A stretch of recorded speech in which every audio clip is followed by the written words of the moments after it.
Vamos aprender a enxergar. Ela pode estar vendo, mas ela não está enxergando o que ela precisa. O que a gente chama de paisagem, né? A pessoa passa todo dia por aquela praça e aquela árvore que está lá caindo com galho, pedindo ajuda, ela não dá bola, aquilo virou paisagem. Então muitas vezes a gente entra nos processos e começa a treinar as pessoas a aprender a enxergar. A partir dali elas começam a entender quais são as suas dores e a gente começa a trabalhar com as ferramentas certas. Mas uma coisa que a gente sempre brinca não é porque a tua empresa pagou uma ferramenta lá, uma ferramenta de Kanban, por exemplo, muito comum no mercado, não, deu um treinamento, lá paguei um treinamento para a equipe de Kanban. Aí o cara volta para a fábrica, ele quer botar Kanban em tudo. Bem-vindo a mais um episódio do Pode Sentir. E hoje eu recebo o Christian Metz, que atua como um consultor maravilhoso. Ele vai se apresentar e falar muito mais sobre ele. Então ele trabalha com estratégia, com transformação, com gente, com negócio, com inovação, através de processos e de uma lógica e uma metodologia autoral que ele vai contar pra gente qual é ela hoje.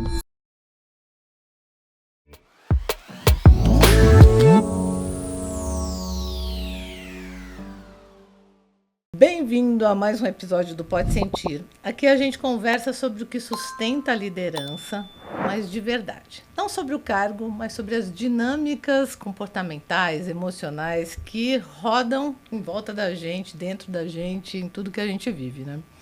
Nessa quarta temporada eu tenho uma assinatura que é a gente falar em primeira pessoa. Vamos ver aí, eu e meu convidado temos que sair do a gente, todo mundo, para o eu. É um exercício que a gente está se propondo fazer aqui. E hoje eu recebo o Christian Metz, que atua como um consultor maravilhoso. Ele vai se apresentar e falar muito mais sobre ele, porque vocês vão ver que o trabalho que ele faz é um trabalho que começa num ponto, mas parece que quando a gente joga aquelas pedrinhas no lago, né, reverbera por todo o sistema organizacional. Então, ele trabalha com estratégia, com transformação, com gente, com negócio, com inovação, através de processos e de uma lógica e uma técnica e uma metodologia autoral que ele vai contar para a gente qual é ela hoje. Christian, quero já te começar aqui com uma pergunta. Onde você estava, né? E o que você estava fazendo antes de vir para esse mundo da consultoria? Tem uma história aí, né? Não precisa ser 50 anos. Precisa contar tudo? E aí você já fala um pouquinho de você. Vamos lá. Rapidamente, como CLT, eu fiquei na operação 25 anos. Até que então resolvi trabalhar para mim como consultor e trazendo tudo que eu já vinha aplicando há mais de 20 anos dentro de outras empresas que não as que estavam como CLT. Diga. Posso contar? Pode continuar. Vamos lá. Passei por grandes corporações, tanto nacionais como internacionais, o que me deu uma bagagem muito boa. O que você fazia nelas? Eu trabalhava na parte de... Eu saí, né, na última fase como especialista em manufatura enxuta, ou Lean Manufacturing, ou sistema atual de produção, focado na alta performance das operações. Meu foco era trazer plano estratégico para dentro dos células de produção ou unidades de negócio, trazendo o melhor resultado sobre o investimento que estava sendo feito naquela região, naquele setor, naquela empresa, naquela linha de produção, a depender do que era a empresa, né, o processo que eu trabalhei. E aí eu tive a experiência de passar em tudo, menos na parte de saúde, que essa aí eu não gosto muito porque eu não gosto de sangue, não posso ver sangue. Mas eu trabalhei tanto na parte de varejo, tanto na parte de montagem automotiva, bélica, naval, construção civil, transporte e mais algumas que eu posso ter esquecido. E isso te trouxe uma bagagem gigantesca que quando você resolveu sair, então você resolveu transformar isso em uma consultoria. Certo. E hoje como é que você se posiciona, que é o nosso lema aqui, né? Achar o nosso posicionamento. Como é que você se posiciona hoje? Como está a tua bio lá no LinkedIn, no Instagram? Hoje eu sou um estrategista, né, um especialista em estratégia operacional com foco no ROI do negócio que eu estou atuando. Então eu trago guias, empresas para alta performance, trabalhando para que ela tenha o maior retorno sobre o ROI.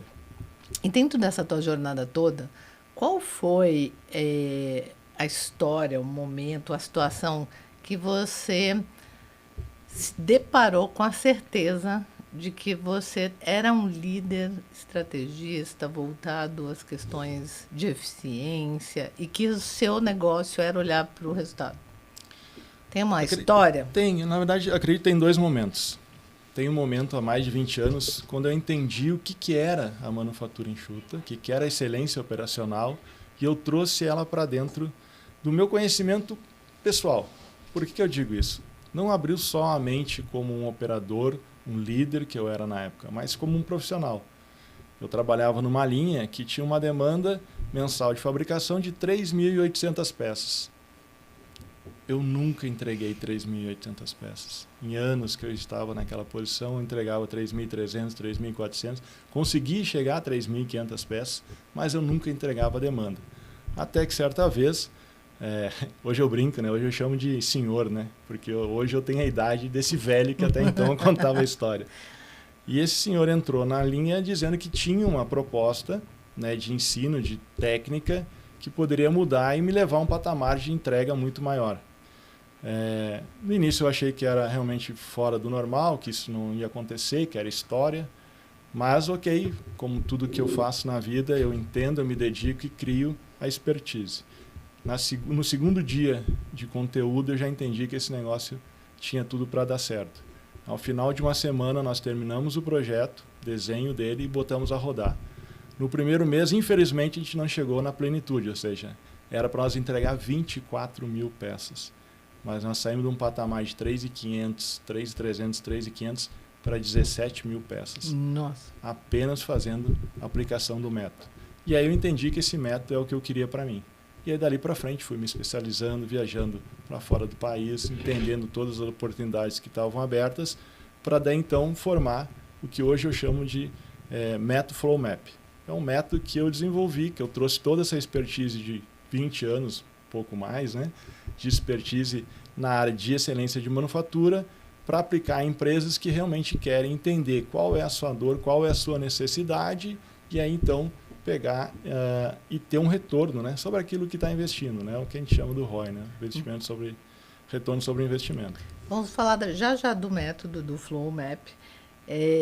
Aqui é um programa que a gente se interessa pelas emoções. E aí eu quero saber o seguinte: qual foi a emoção ou sentimento, como você conseguir traduzir, desse momento onde você se deparou de 3.500 para 17.000, para esses números que eram mais do que 3, 4 vezes, né?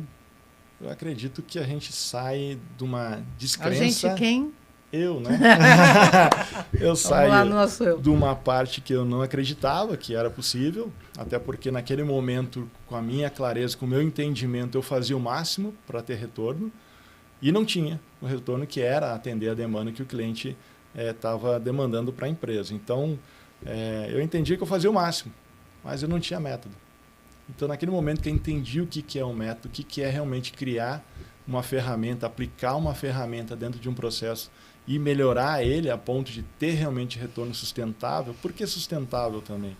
Quando a gente fala nos padrões, a gente diz que numa hierarquia de processo, você tem essa unidade de negócio, você tem padrões e você tem a liderança, tanto quanto equivalem na parte de responsabilidades. Eu tenho um padrão e eu preciso de uma liderança que foque nela. A partir dela, eu trabalhar na estabilidade e sustentabilidade do processo, para depois fazer a melhoria. Esse também é um grande erro das pessoas. Elas muitas vezes contratam as consultorias para fazer logo a melhoria. E não funciona dessa forma. Se você não tem um processo que está bem desenhado, bem estruturado, com pelo menos os 4 M's, né, estabilizados... Que M's são esses aí, né? Lá, mão tem de que traduzir obra, para a gente aqui, né? Mão de obra, máquina, materiais e método. Então, se você não tem isso estabilizado, como é que você vai melhorar algo? Como é que você compara uma melhoria se você não tem ainda uma base sólida para ter um número consistente? Pode ser uma simples sorte. Em algum momento você teve um dia melhor, um mês melhor, mas você não tem isso estável. Então, você não tem como fazer uma comparação que aquilo que você aplicou realmente trouxe a tua solução, a tua estabilidade, o teu crescimento. Só não me falou ainda o que tu sentiu. Eu vou dizer assim, como é que eu vou dizer? De uma forma muito transparente. É. Eu queria aquilo para minha vida. Ficou apaixonado. Ficou apaixonado. Eu digo, eu Sentiu preciso... um amor pelo Toyota. Pelo sistema Toyota de produção.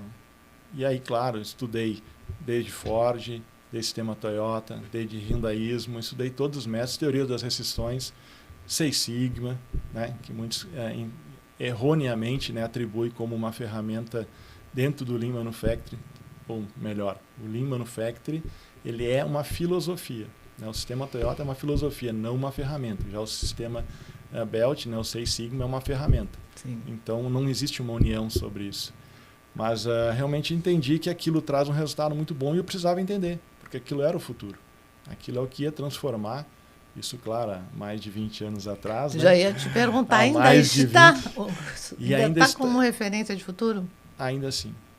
Ainda assim, dentro das operações, até hoje a Toyota ainda é a empresa, né, de fabricação mais estudada no mundo, porque o método, o sistema, né, tudo aquilo que ela traz, a base teórica dela, não tem nada hoje que iguale ao que depois da Segunda Guerra Mundial foi quando, né, se desenvolveu o sistema Toyota de produção, foi criado. Muito bom. E aí, ao contrário disso, eu quero descobrir aí com você qual foi a escolha que a partir desse momento que você se apaixonou, né, pelo modelo Toyota e tudo que envolve esse ecossistema, você começou a utilizar na tua carreira. Sim. E traz hoje para a tua consultoria. Nessa história, qual foi uma escolha que você teve que fazer para sustentar isso que foi desconfortável? Na verdade, não vou dizer que foi desconfortável, mas teve um caso... depois que eu aprendi esse método e apliquei naquela linha estava estabilizada. Chegou um ponto que eu não tinha mais nenhuma preocupação com a linha. Realmente o número era muito cadenciado e sempre tinha entrega. Ao ponto de eu pedir para sair da empresa, ser demitido da empresa. Eu tinha 6 anos de empresa e falei, eu não tenho mais vontade de ficar porque eu não tenho desafio. Meu chefe entendeu isso, né, de uma forma ruim. Ele me deu um desafio muito grande. Em vez de dizer, pode ir embora, não. Ele diz, vem para cá, eu quero que tu resolva um problema. E aí nisso eu resolvi mais um problema e cada vez fui me dedicando. Até que eu passei de líder à supervisão. E aí foi onde eu enxerguei a necessidade de aplicar esse método, mas ele não estava dentro do plano rollout, né, da parte estratégica da empresa. E eu me desanimei muito, voltei para o meu gerente e falei, olha, infelizmente eu não posso seguir com essa mudança porque não está dentro dos parâmetros, né, dos critérios, né, de fazer os desenvolvimentos dentro da empresa. Ele olhou para mim e perguntou, mas quem é que manda na empresa? Eu falei, você é o gerente. E eu disse para ti não fazer? Pronto. Ali foi engraçado que eu digo, bom, se eu tenho o aval, vamos fazer. Comecei a fazer, chamei guincho, fazei tudo, comecei a transformar. E foi onde deu um pouco de nervosismo, porque, claro, deu certo, ainda bem, né? Segui os métodos, segui os passo a passo, funcionou como deveria. Mas ele chegou num momento que realmente a transformação estava muito intensa. Ele perguntou, vai ter algum problema? Eu digo, olha, pode ser que a gente mande alguns componentes aéreos com preço um pouco mais alto, mas o retorno vai vir. Tanto veio que eu tenho hoje uma placa dessa empresa com 7 recordes num ano de produção. Caramba, muito louco, né? É muito louco. E o sentimento desse muito louco aí? E aí, assim, até arrepia, né? A gente fica arrepiado, a gente sente assim, o Recente, prazer. Né? O prazer. Recente, assim, a gente vê que realmente aquilo tem um resultado e que a gente poderia ir muito mais do que só uma empresa. Foi muito onde bom. Vamos trabalhar na consultoria. E aí, olhando para você, né, e para tudo isso, qual padrão seu você precisou quebrar para conseguir liderar tudo isso cada vez melhor? O que acontece? Quando você é CLT... Você quem? Ou quando eu sou CLT... Quando eu era, né? Quando eu era CLT... É de linguagem esse negócio de você, do agente. O que acontece? Eu subi, tive vários cargos de liderança, onde eu era a pessoa da caneta. Então, não precisava pedir amém para mais ninguém. Eu era o gerente, eu era o diretor, eu dizia para fazer e não precisava de aval. Diferente quando você é consultor. Quando você é consultor, você não é o dono da empresa. Você precisa levar esse conceito ao entendimento do dono da empresa, as gestões que estão ali envolvidas nesse projeto, para que elas comprem a tua ideia. e muitas vezes elas não acreditam, assim como eu não acreditei. Né? Então, esse é o grande desafio, acredito eu, de transformação, principalmente na carreira, que foi a vida inteira CLT. Em alguns momentos eu já tinha a caneta na mão, eu poderia dizer faça porque eu estou mandando, né? E outro caso é eu estar como consultor, onde eu preciso me desenvolver a trazer para o dono da empresa, para o diretor que me contratou, o entendimento dessa expertise e ele comprar a ideia de transformar a empresa dele em algo que até então muitas vezes ele não acredita. E quando isso começou a ser realidade, quando você já estava nesse patamar, quando você sentia que as coisas apertavam? Quando é que chegava a algum limite ali, ou algum desconforto já nesse lugar, né, dominando o processo, dominando inclusive a carreira? Tem alguma história aí de aperto? Eu acho assim, acho não, né? Quem me conhece sabe que eu não gosto da palavra acho, né? Se você acha, procura entender, procura saber, descubra, né? Mas o que eu posso dizer em vários clientes que eu passei, muitos não conseguem desapegar do modo antigo. Tá? Principalmente quando tu pega empresas de mais anos, já né, na consultoria isso, já na né? consultoria, né, com mais anos de daquele domínio de sempre usar o mesmo método, enfim, eles têm uma dificuldade muito grande. Então você tem assim um tempo mais moroso do que normalmente quando, por exemplo, eu era de gestão, uma das empresas que eu trabalhei, a gente fez uma transformação, era uma por semana. Então a gente fazia um Kaizen, né, que é um método, né, de melhoria, nós fazíamos um Kaizen por semana. Então a cada semana nós mudava uma sala de produção e fazia ela produzir no mínimo o dobro. Né? Pelo menos, no pior caso, 30% mais. Então isso é uma condição muito mais tranquila e já nessas empresas de uma gestão mais familiar, né, de anos, você não consegue em uma semana, você tem um período maior até desenvolver o método. Duas coisas importantes. O que é Kaizen, para quem nunca ouviu falar? Depois eu trago a pergunta aqui. Vamos lá. Se você procurar, existe resumidamente. Existe uma porque dá para fazer um curso de aprofundamento sobre isso. Tem uma cadeira sobre Kaizen lá na pós. Mas assim, quando você procura no mercado, tem muito aquela tradução literária, né? Kai, mudar, Zen para melhor. Né? Então é mudar algo para melhor. Mas quando você se aprofunda no método, né, no sistema de manufatura enxuta de excelência operacional, você entende que o Kaizen é uma filosofia de vida. Você não consegue mais aceitar coisas ruins. E aí você busca todo o tempo melhoria. Então, isso é um lado bom, mas também te deixa um pouco doido, né, no sentido de você vai no mercado fazer compra, você enxerga oportunidade, você vai num banco, né? Hoje não tanto, né? Mas até então você ia fisicamente num banco, você enxerga oportunidades num caixa, você vai na fila de cinema, você enxerga oportunidades, você passa um pedágio, você enxerga oportunidades, porque você começa a entender que tudo tem uma forma de fazer reduzindo o desperdício, que esse é o grande foco do todo o sistema. Então você entende que eu poderia melhorar isso a ponto de não ter mais fila, né, num pedágio, a ponto de eu conseguir achar as mercadorias que eu preciso no mercado de uma forma mais simples e assim por diante. Meu querido, aí tu fica neurótico com o teu portfólio agora. Porque sempre tem uma versão melhor para fazer esse portfólio. Sempre. Quando a gente faz um material, eu sou professor de pós também, quando a gente faz um material para uma aula, muitas vezes você tem que dizer porque você fica revisando, revisando e você sempre encontra oportunidades de trazer um material com conteúdo mais rico, né, para os alunos. Né? Então você fica melhorando aquilo insistentemente. A mentalidade Kaizen é muito bacana, né? Muito. E é viciante. Com certeza. Depois que tu cria essa circuitaria, aí tu não consegue mais sair dela. Até porque assim, se você entender o sentido mesmo, você comprar a ideia, você tem tudo na sua vida organizado. Você tem o seu armário organizado, e eu sou assim. Você tem os seus documentos. Da tua mulher, né? Meu Deus, já faz um agradecimento para ela por te aguentar com o Kaizen em casa. Amor da minha vida, eu te amo. Obrigado por me aguentar. E ela sabe o quanto eu amo ela e eu vou, né, tentando melhorar aí, né? Não sendo tão metódico. Diminuindo um pouquinho, né? Pouquinho. Uma gota por dia. Ô Cris, agora, olhando bem para esse lugar que tu está ocupando hoje de consultor, né, e também treinador, porque o teu trabalho, ele estende a atuação que vai além da análise, do diagnóstico, da reformulação dos processos, né, das melhorias estruturais. Você também capacita as pessoas que vão lidar com tudo isso para garantir a sustentação disso. É isso? Sim.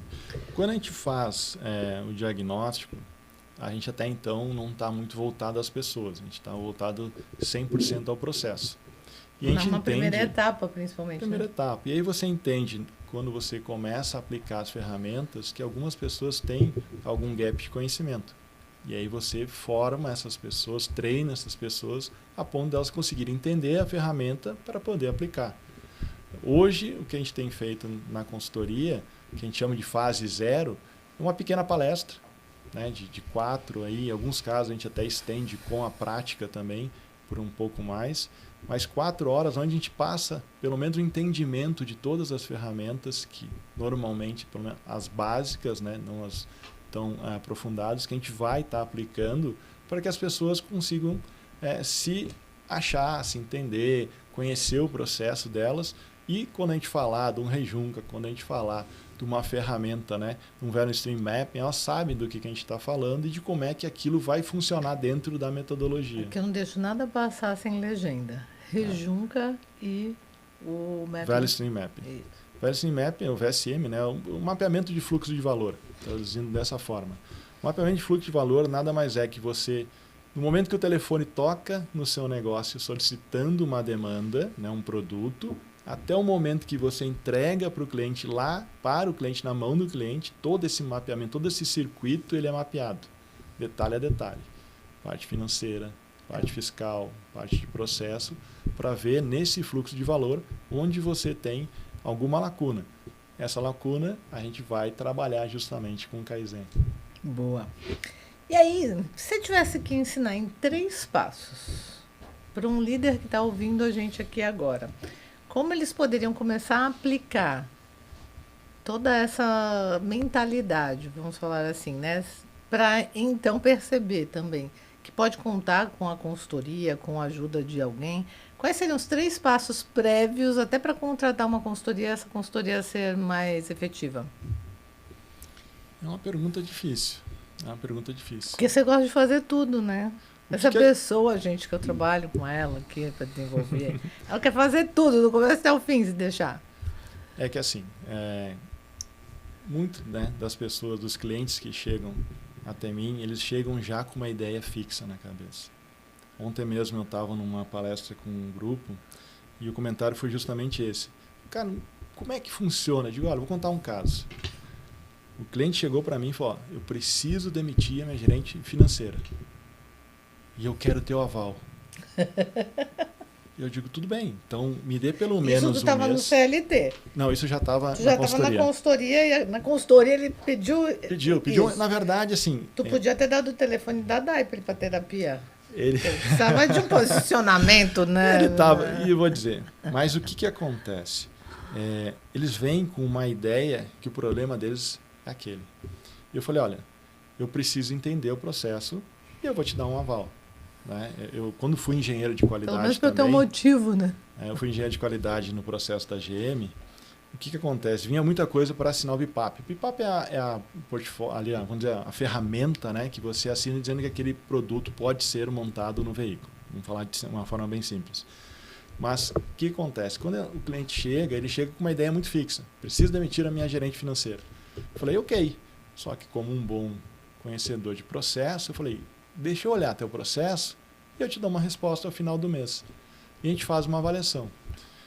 Ao final do mês tu não eu falei... falou, vou demitir, né? Tu deu uma... Na verdade, você... escapada. Esse caso, né? Eu não vou falar nome, mas esse caso foi muito clássico, é o seguinte.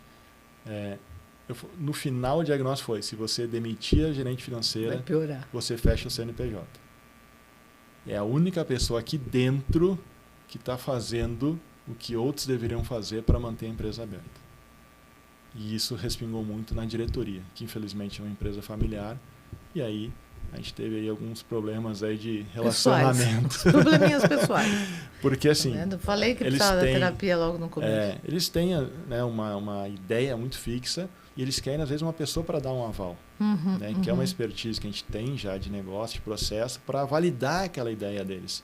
E nem sempre a ideia deles condiz com o problema. Mas voltando para os 3 passos, já deu tempo de tu pensar enquanto isso? A gente pode elaborar juntos aqui. Pode pensar. Vamos pensar nas pessoas que não são desse meio, mas que querem melhorar a sua eficiência, né? Antes de chamar uma consultoria, porque às vezes a gente vê que tem empresas que chamam que você fala, ainda nem está pronta. Né? Quando a gente chega na empresa, né, o primeiro passo que a gente faz com todo o grupo, que é dentro do que a gente chama dessa fase 0, é um treinamento que ele começa com a seguinte frase: vamos aprender a enxergar. Então, se a pessoa, às vezes, ela pode estar vendo, mas ela não está enxergando o que ela precisa.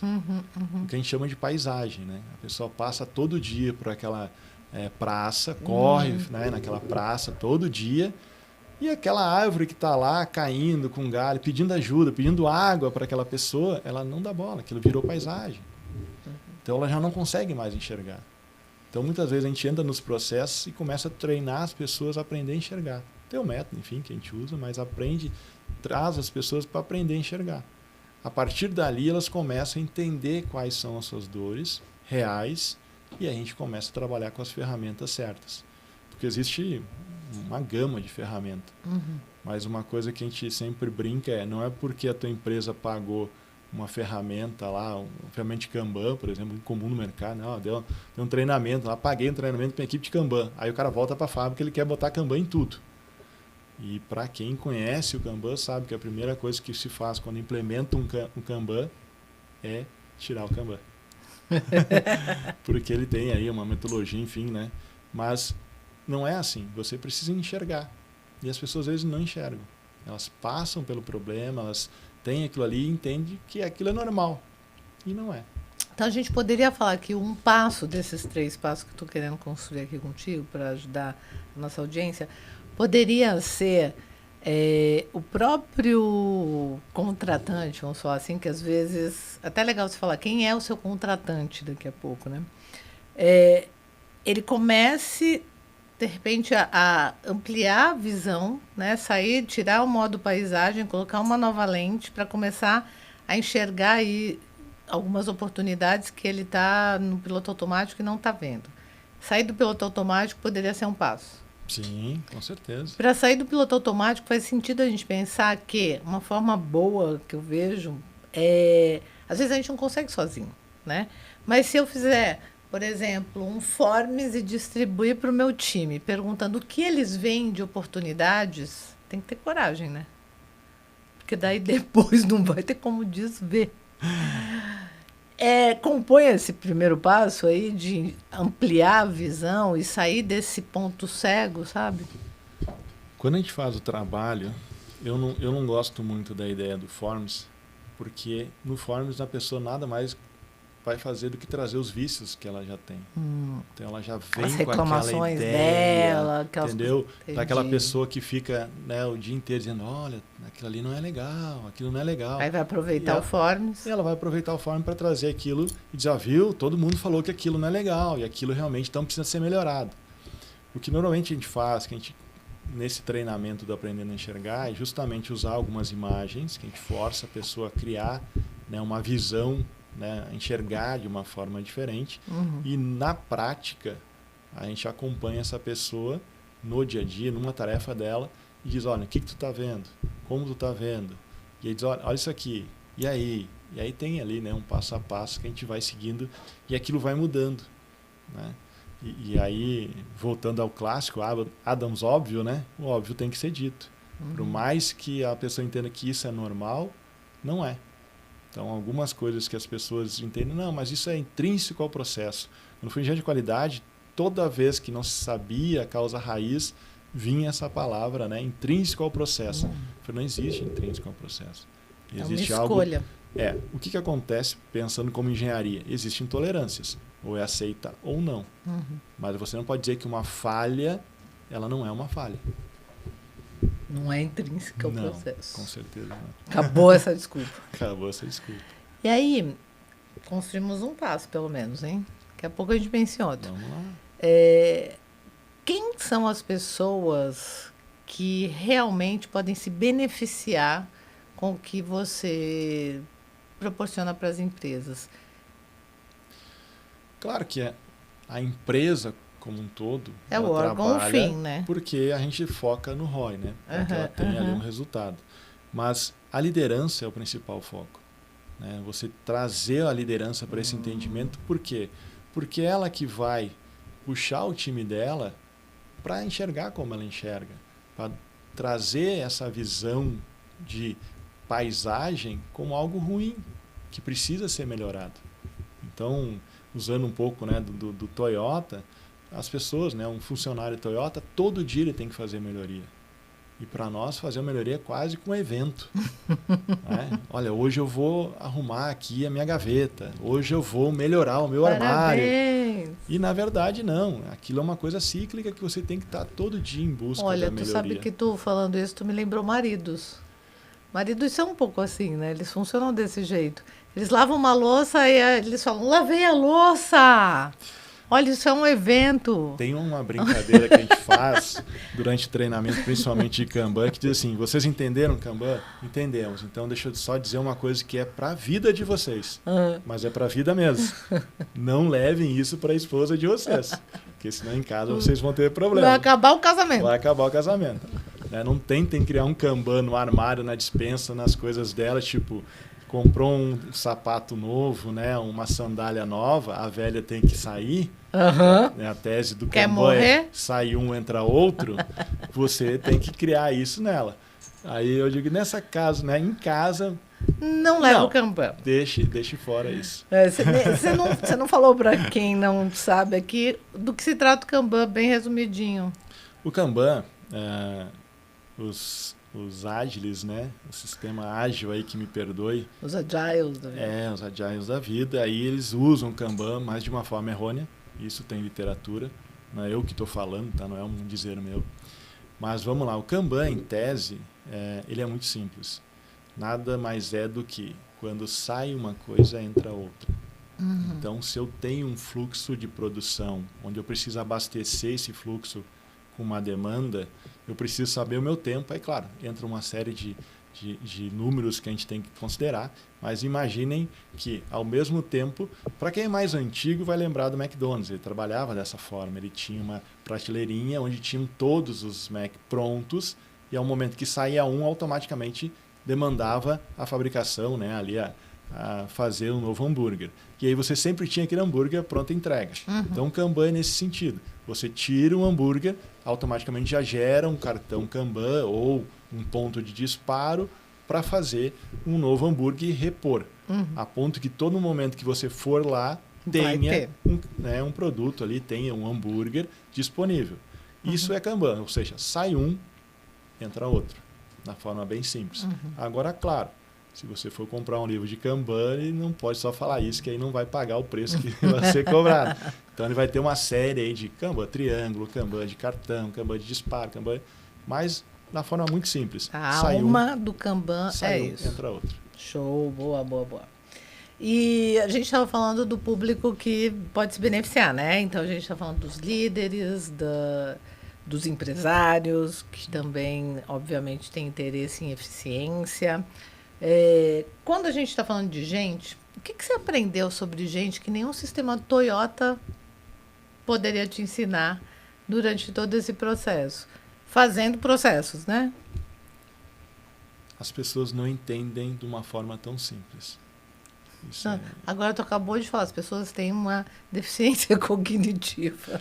Eu não digo uma cognitiva, mas elas eu não consigo explicar de um jeito que as pessoas entendam o inferno. O que acontece? A vida inteira ela fez daquela forma.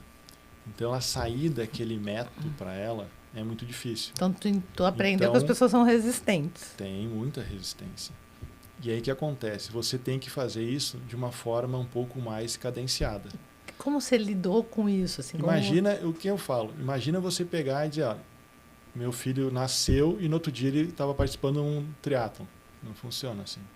Ele rolou, ele começou a engatinhar, Ele começou a correr e você tem que respeitar esse tempo para as pessoas irem assimilando o processo. Se você quiser forçar um sistema a ser muito ligeiro, o que acontece? As pessoas não entendem e no momento que você não tiver mais ali, volta a ser o que era antes. Qual que é a técnica que você usa para ajudar as pessoas nesse sentido? Trabalho padronizado. A gente, toda vez que a gente faz a melhoria, a gente documenta ela, treina com aquela ferramenta. Trabalho padronizado aqui ele é uma ferramenta que se chama trabalho padronizado, né? Standard Work. Então, a gente usa a ferramenta para treinar as pessoas, para elas seguirem aquele método. Entendi. E automaticamente entra a melhoria contínua. E aí você vai melhorando essa ferramenta. E essa ferramenta, o grande segredo, é você fazer junto com a pessoa que é da operação, para que ela ajude a montar o escopo desse trabalho. Porque se você fizer de bastidor, como eu já vi muita gente, não, eu vou fazer o melhor método, vou botar na fábrica, eles vão trabalhar assim. Não funciona. Então, a aderência é muito pouca. Sim. Faça junto com elas. Diz, como é que tu faz?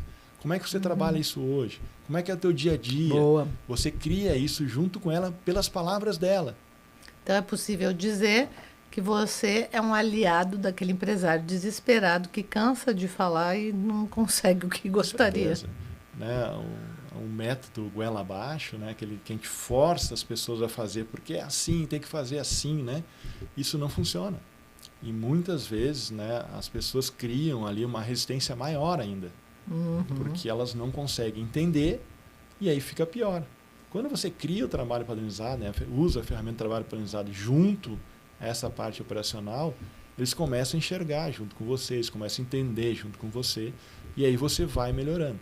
E claro, tem alguns que a gente chama de pontos chaves, né, dentro dessa ferramenta que precisam ser colocados, mas aí é onde está o feeling, a expertise, né, que a gente traz para que essa ferramenta realmente transmita aquilo que na prática funciona. Então esse é o grande segredo, né, da ferramenta. E aí, com toda essa experiência, bagagem e paciência que você provavelmente foi desenvolvendo, você chegou no método. Sim. No Flow Map. Conta pra gente do que se trata e como ele é útil para quem está assistindo a gente. O Flow Map ele veio na seguinte base.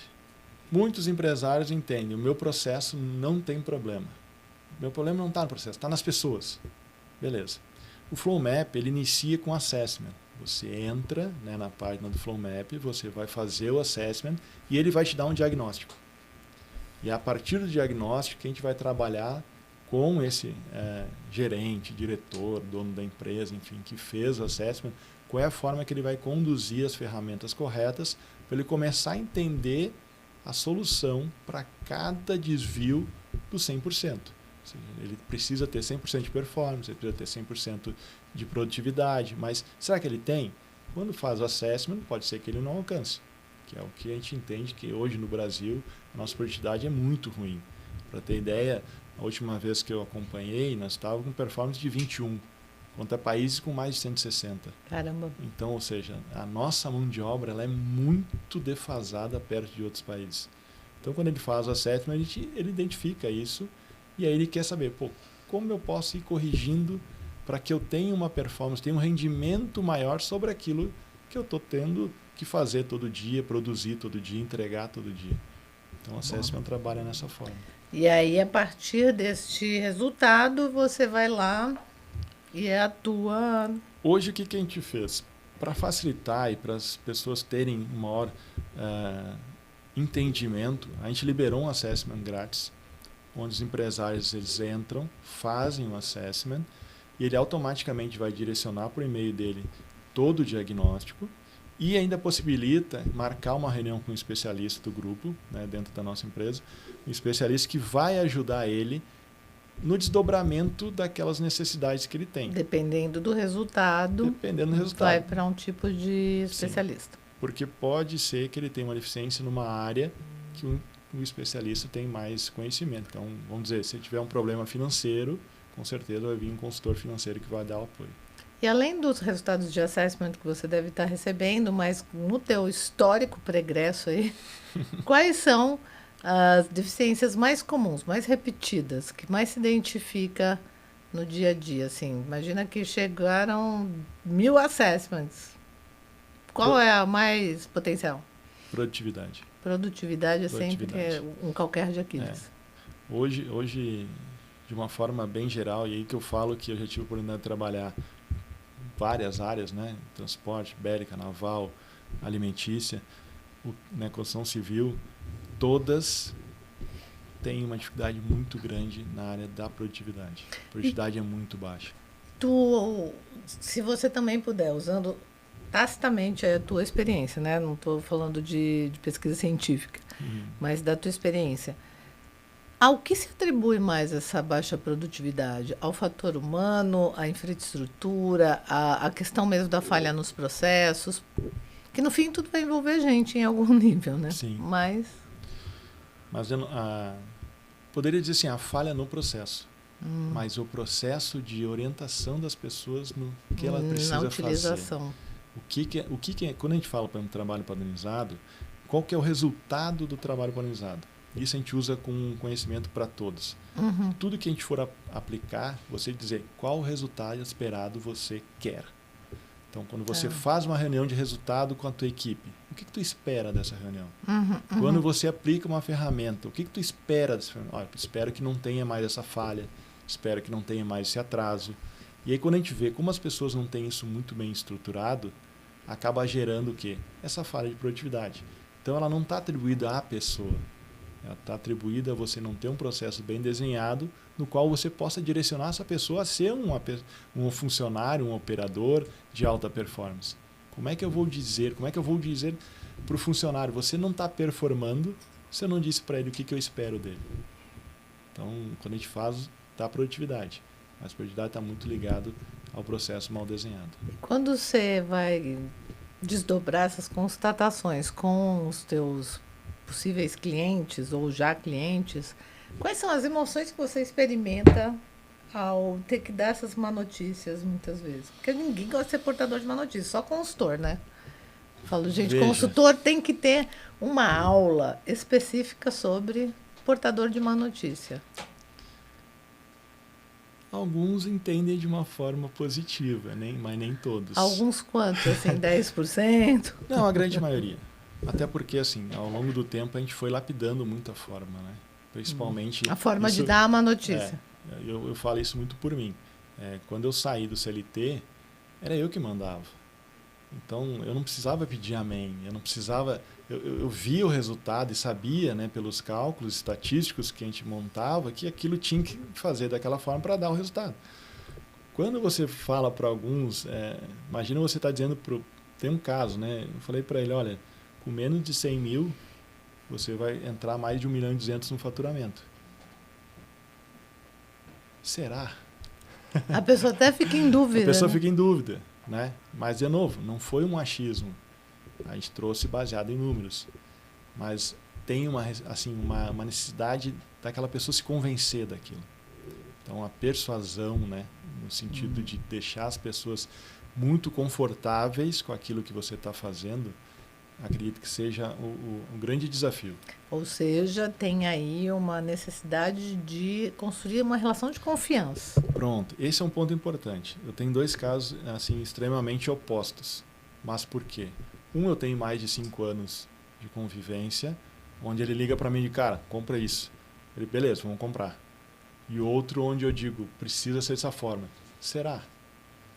Ele ainda não me conhece, ele ainda não tem a confiança a ponto de, por mais que ele tenha números, por mais que ele tenha uma indicação do mercado da minha pessoa, por mais que a pessoa que disse para ele, cara, esta é a pessoa que vai tirar todos os teus problemas do caminho.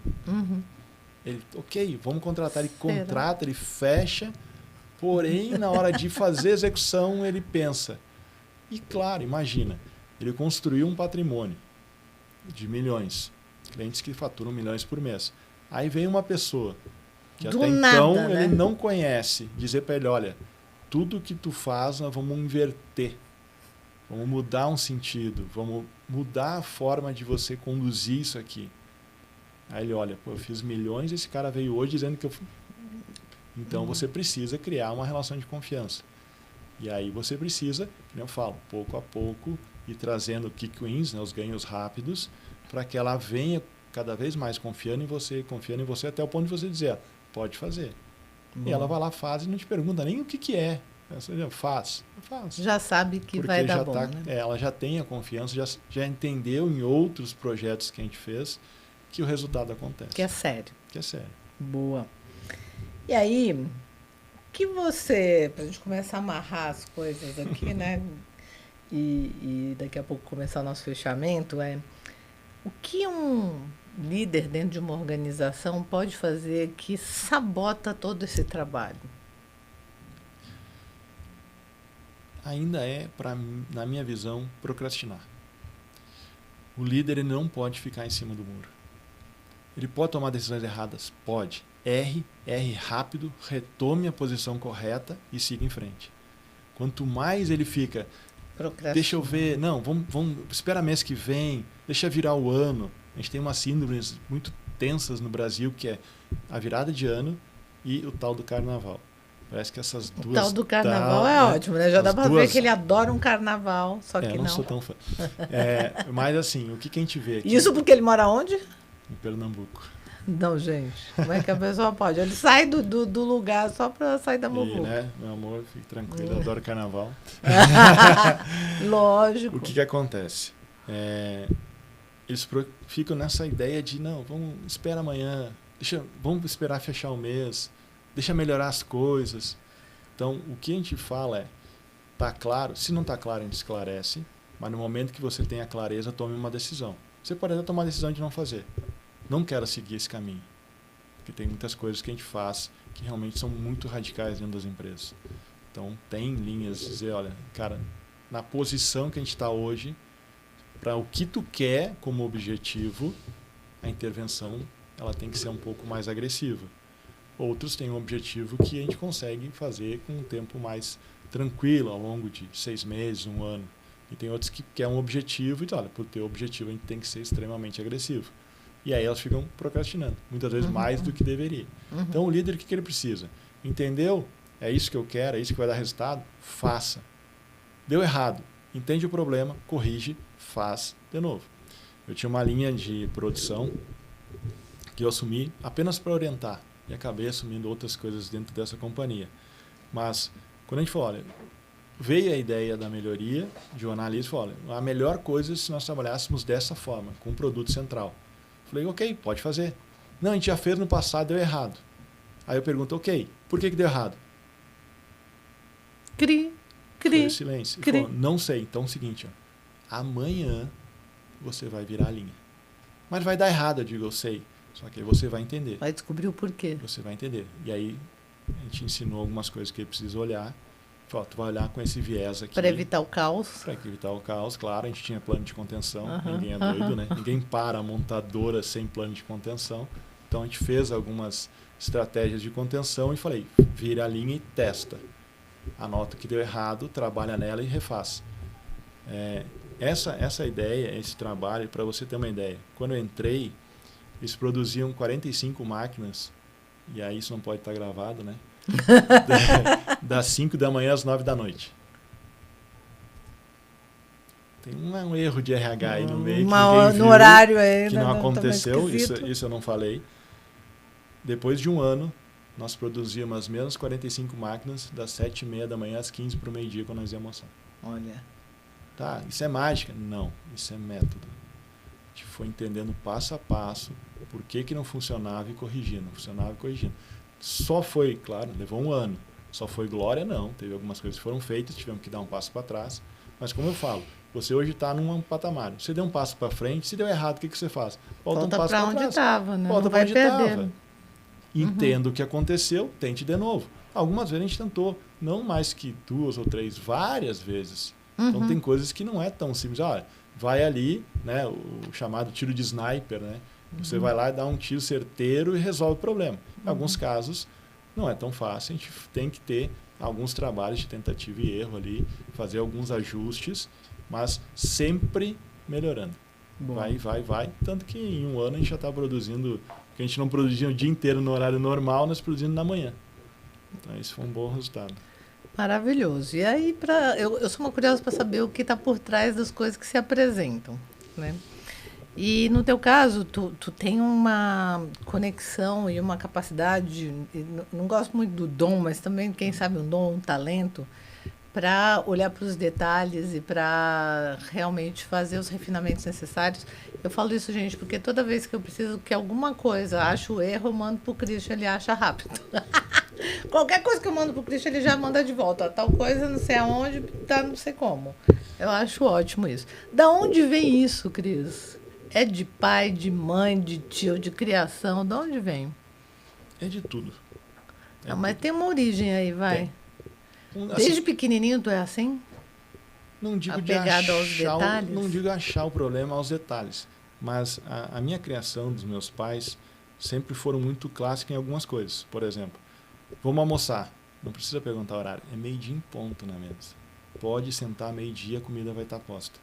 Não é meio-dia e 1, não é 11h30, é meio-dia. Então você vem numa disciplina muito grande. Quando você vem numa disciplina e você aprende a enxergar, que foi o meu caso, você começa a unir muita coisa. Você começa a entender que muita coisa faz sentido. Você mesmo? Eu começo a entender. A gente só começo a entender que isso faz sentido.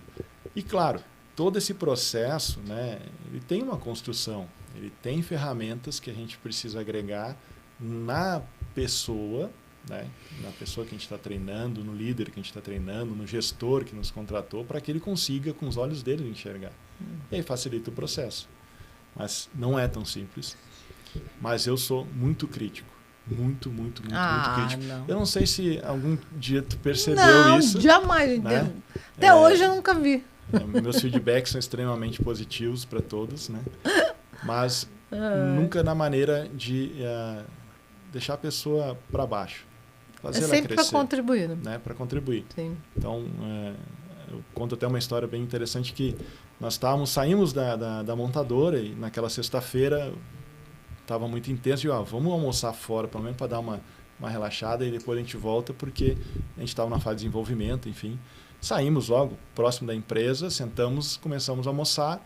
Passou, na época, né, um carro muito rápido e o carro voltou. Eu digo, opa, eu acho que vai dar um problema. Quando sai do carro, eu reconheci. Era um cara que eu pegava muito no pé dele quando ele era operacional, que eu falei, cara, se tu chega atrasado, se tu não tem uma postura profissional, lá na frente vão te cobrar esse preço. E ele desceu o carro para dizer, cara, só quero te agradecer.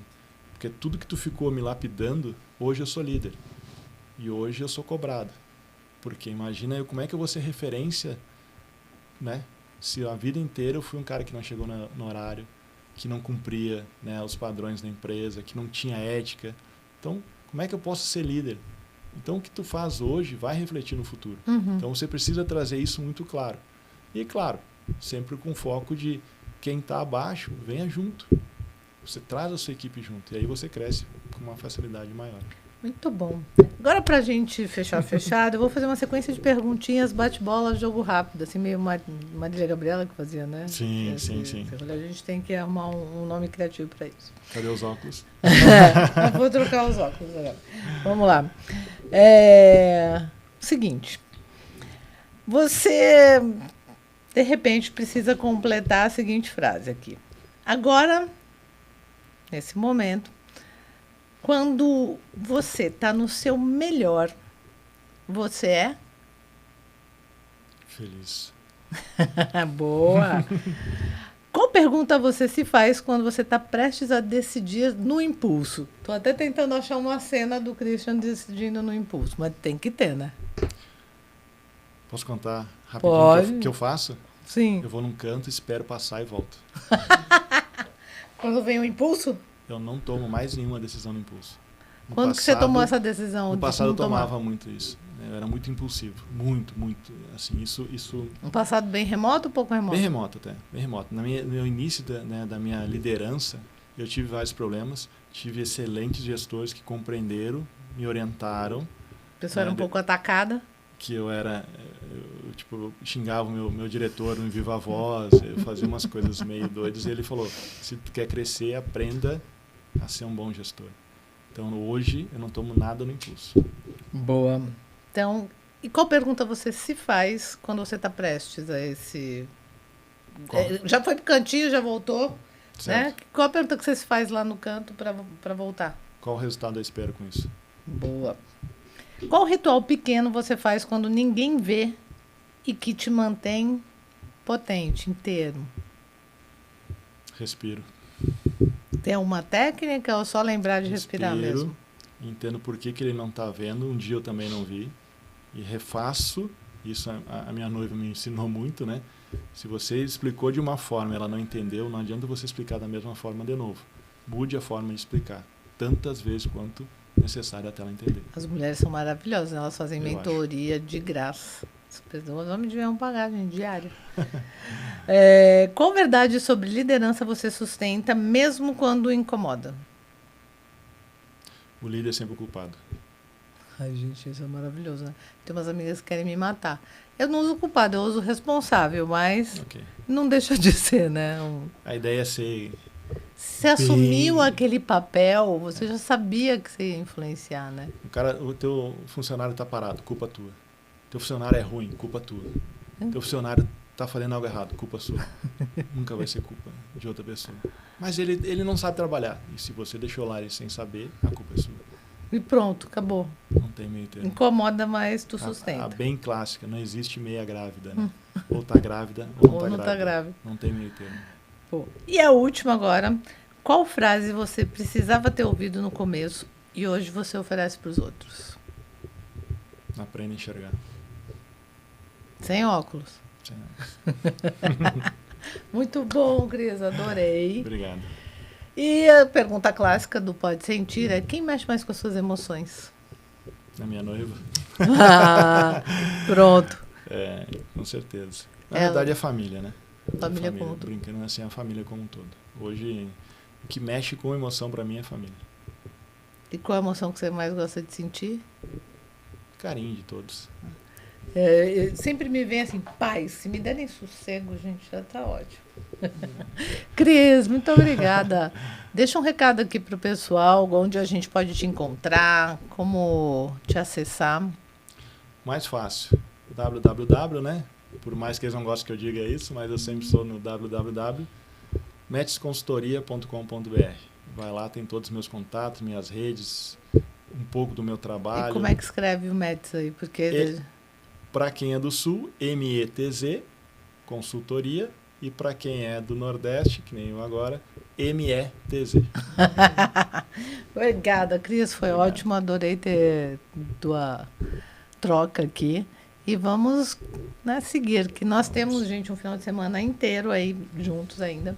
Então, para você que acompanha a gente aqui, mandem no nosso e-mail, também tem tudo aqui nas nossas redes, contato@podesentir, para dizer o que você achou dessa entrevista, quem você gostaria que a gente trouxesse aqui, qual o tema. Afinal, a gente viu hoje aqui com o Cris que olhar para os detalhes faz toda a diferença. Parece, né, aquelas frases feitas, mas se a gente considerar isso como profundidade, tornar isso um hábito, vai longe. Vai longe. Eu preciso treinar isso, viu, gente? Porque eu confesso aqui que eu sou a que vai passando pelos detalhes. Alguém olha para os detalhes para mim. Então, acho que também pode ser uma estratégia, né, Cris? Você, como eu, e não é dos detalhes, acha um aliado para olhar para os detalhes. Estamos aí. Até o próximo episódio, gente. Tchau. Muito bom. Obrigado. Foi. Não, agora vai ser o